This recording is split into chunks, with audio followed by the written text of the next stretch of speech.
In a different era, they flew during wartime, but today they're considered vintage aircraft. A collection of about a dozen warbirds sitting inside of a hangar in Mesa's Falcon Field. Each plane still flies. Fox 10's Nicole Garcia took to the skies with the flying formation group called the Falcon Warbirds.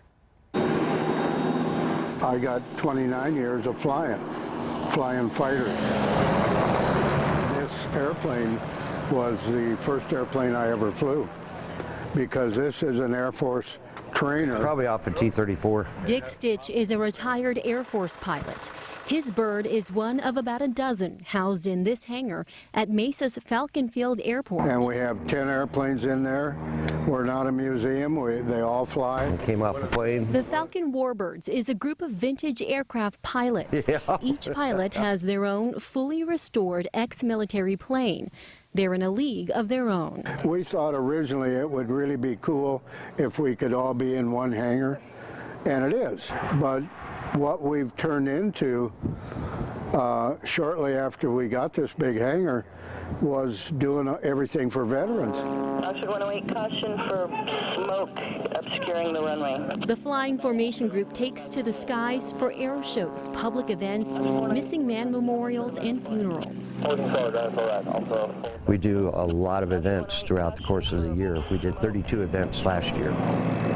They do this on their own time, with their own money, because this is their passion. I grew up in an aviation family, so I soloed in an airplane at the age of 16 before I got a driver's license.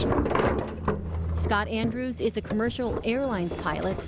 His bird is a former Chinese military fighter trainer. When he bought it, it came in pieces, and he assembled the plane on his own. It takes a lot of work to do it, because you can't take it to a shop like you would a normal airplane, so we have to do all of our own work on it. Being a radio engine, you check for oil leaks after flights. It takes a certain set of skills, a certain breadth of experience, and MacGyver-like talents to keep these vintage birds up in the air, because they don't make fighter jets like these anymore. Parts, you know, you have to get the original parts, and therefore you have to go to the military entity that operated that equipment. And sometimes the aircraft have been out of production long enough that parts become a scarcity. And it's not just the warbirds that are historical, so is this plane. You know the story on the hangar. It was built in '41 for the British, and they trained all their pilots over here because of the weather.